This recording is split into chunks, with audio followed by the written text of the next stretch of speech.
Hey Astro Kids, and welcome back. And in today's video, we'll be talking about Ketu in the 4th house, Rahu in the 10th house. Let's go ahead and jump right into this.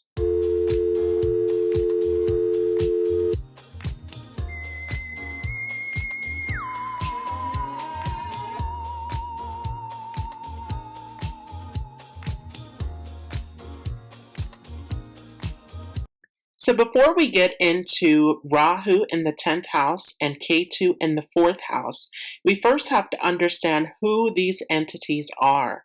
So Rahu and Ketu are actually the same entity. They are one, and they are coming from the story of the churning of the ocean of milk, where there was a great battle between the Devatas and the Asuryas, and there were many casualties on both sides.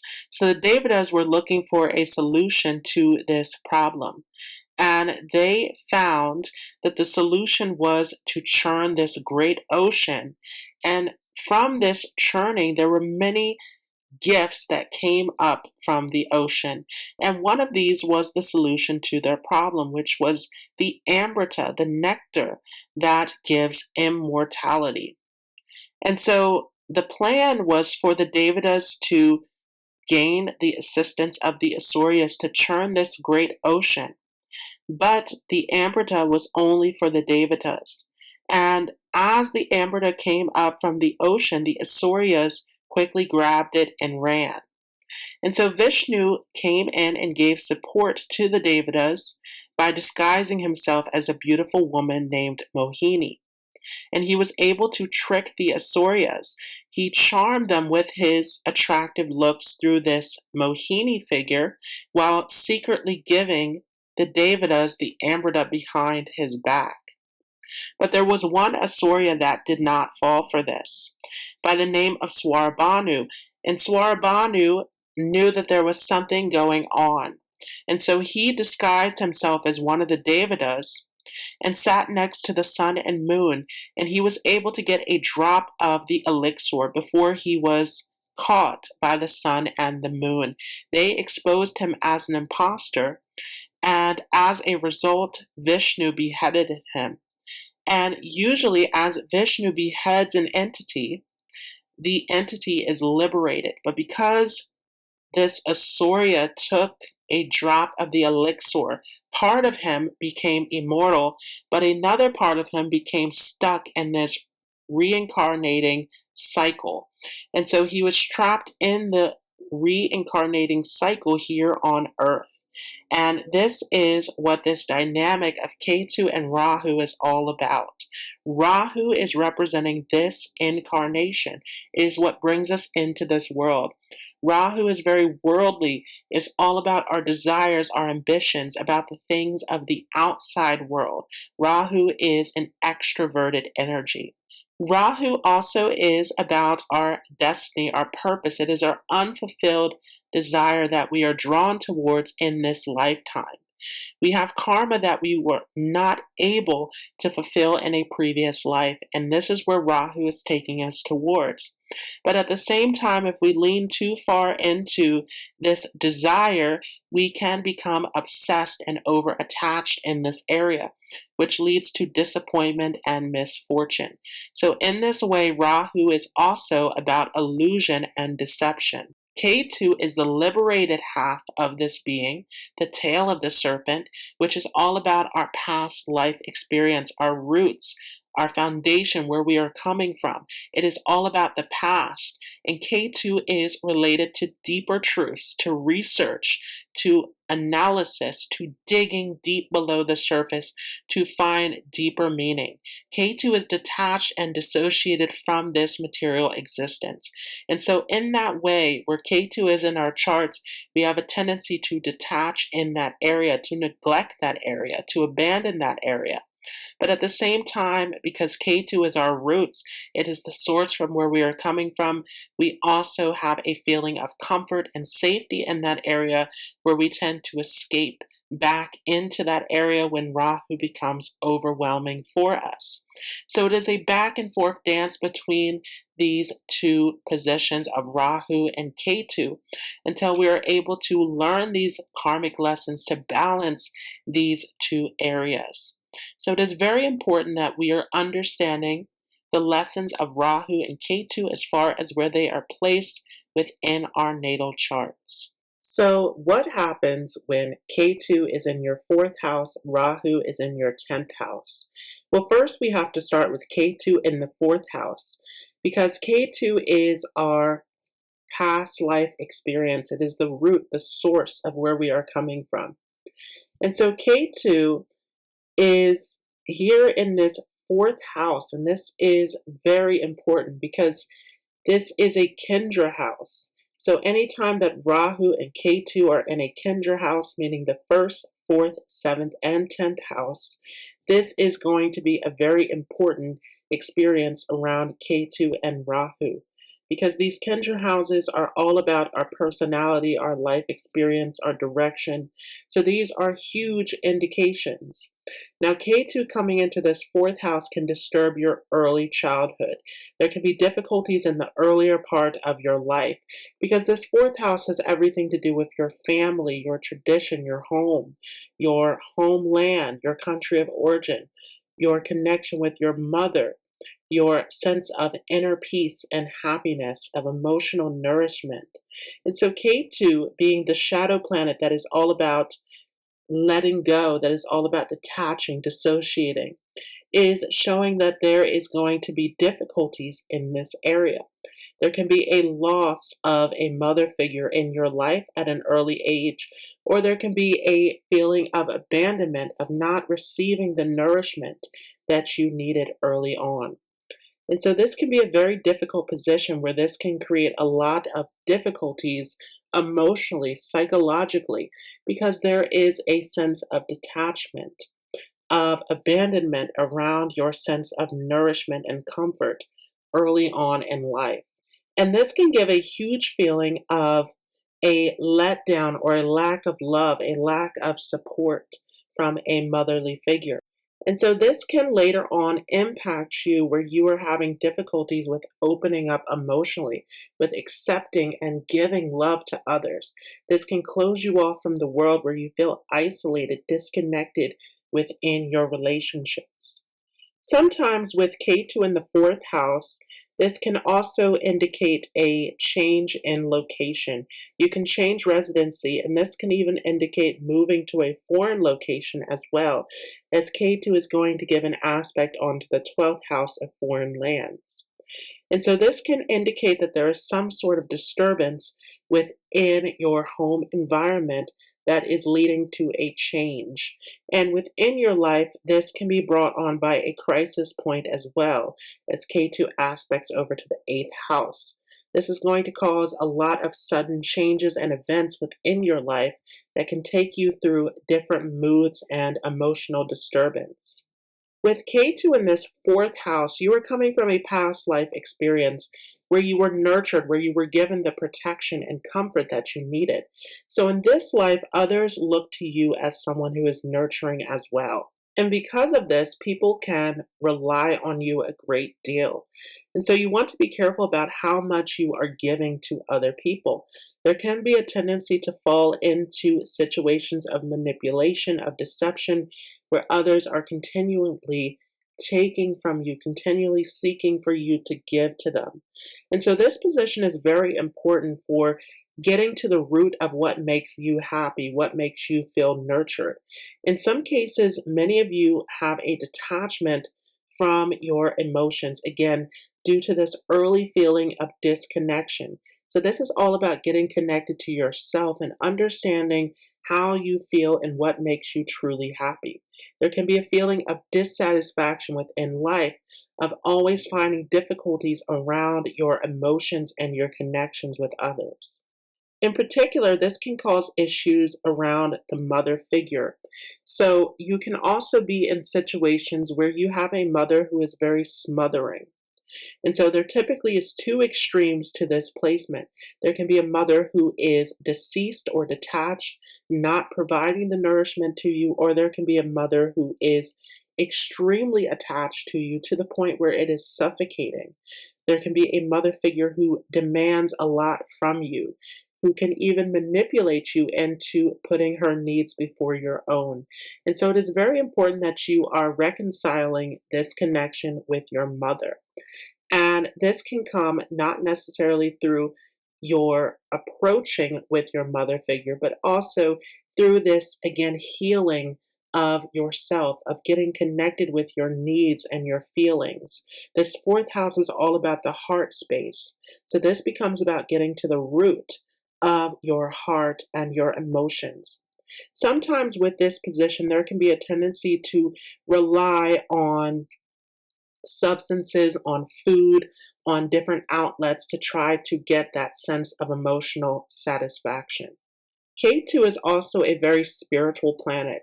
So you can have a very interesting connection with your family because once again, this is all about your family line. So there can be something very special about your ancestry as well. There can be strange situations around your birth. And because Ketu is such a spiritual planet and this fourth house is a private house, this also can take you inward. This is aspecting over to the eighth house of secrecy, of deep research, of going into this private space. And the 12th house, the other aspect from Ketu, is also a very private house as well, that can take you far away from your homeland, that can take you into deep meditation and contemplation. And so Ketu in this fourth house can also help you along your spiritual journey. And this can become a part of dealing with these difficulties around your early struggles in life. Ketu in the fourth house also can make you a very private person where you tend to retreat back to your home a lot. And so because of this, you can be very invested in your family and your home and your property. And Ketu in this fourth house can give you a lot of success around properties, around vehicles. Because again, this is an area that you have put a ton of energy into in a previous incarnation. So you're bringing the karmas of your past life back with you through this house. And this can make you very much attached to your property, to your home, and this can become an area of great importance to you. But you also can find a lot of disturbances and disruptions within your home, where you are trying to take care of your home, you're trying to manage your home, but something always seems to come up, where you're constantly having to resolve issues within the home environment. And this can be restructuring your home, changing locations, dealing with conflicts within your family. This position also can disrupt your education as well because fourth house is representing the schoolhouse. And so this can cause breaks in your education. And specifically what we're going to talk about in a few moments here is how Rahu in this 10th house is impacted by your education. Because for many of you, you find your career path very late in life due to some disruptions in your education or in your overall direction in life. Sometimes you can feel so disconnected that there's difficulty with fitting in with others, with belonging to groups. And on the outside, with this Rahu in the 10th, you can appear to fit in. You can appear to be playing this normal role within society. But within your heart, there can be a feeling of detachment and disconnection. With Ketu in this fourth house, because this is a house of the mother of the home, you're a very nurturing person. Again, others look to you for support. So generally, Ketu in this fourth is going to make you very kind, very compassionate. This can also give you strong psychic abilities, a strong level of empathy, where you are able to tap into other people's emotions, where you are able to understand the needs of others. So you are a very caring person. Oftentimes, again, because there are emotional difficulties with this position, there can be a tendency to close off your emotions. So once again, there are difficulties around expressing yourself, but this can also come from a feeling of being overwhelmed by your emotions, having very intense and turbulent feelings, and not wanting to be completely consumed or overwhelmed by these feelings. This fourth house, Ketu, also can make you feel trapped in your home environment. Again, due to these disturbances and conflicts around the home, you can have a strong desire to move away from your home, to get far away from this early environment very early in life. And again, this can take you into foreign lands with this aspect onto the 12th house. Rahu in the 10th house can show fears around career. At the same time, though, it shows that you have strong desires around your career area. There can be a feeling of lack of experience or a feeling of not knowing whether you will be able to take on certain roles and responsibilities. But Rahu is ultimately directing you into this direction in your life. So your career becomes something that is very important to you. And finding your destiny, finding your destined path in life is directly related to your career direction. But once again, as I've said, your education can be disturbed through this Ketu fourth house, and this can cause difficulties in actually finding the correct path in your career. Rahu is a very changeable influence, so you can change your career over and over again until you find the right path that is suited for you. You may find that your true career path that is suited for you, again, is going to come later in life. So you can have many situations where you feel that you are destined for a certain career, but it falls apart and it takes you onto a new direction. You can have a lot of dramatic changes in situations that disturb your career. But Rahu is very strong here because this is an Upachaya house that grows with time. So this is a naturally challenging house that requires effort. And Rahu is a malefic planet. So Rahu has the strength to overcome these obstacles, to give you the strength to continue to recreate your career circumstance. Rahu in the 10th house can definitely bring you a great deal of success, sometimes even fame and recognition. Because ultimately, Rahu here makes you someone who is very responsible, someone who is taking on big roles in life that are centered around helping others, that are centered around being responsible and dutiful. And you can be known for this by others. This 10th house is all about the world. It is about the public, about how you are seen. So your reputation definitely is something that is getting noticed. Whether this is on a small scale or a large scale, you become someone who others look up to. With Rahu in the 10th house, you can be very concerned with your image, with the way that you are presenting yourself to the world. Because once again, this is all about your public image, and Rahu is to do with illusion, to do with the fantasy, to do with the things of this world that we enjoy, that we are drawn to. So you can be very much concerned with putting on a good look, a good image to society, and this can benefit you in your career area.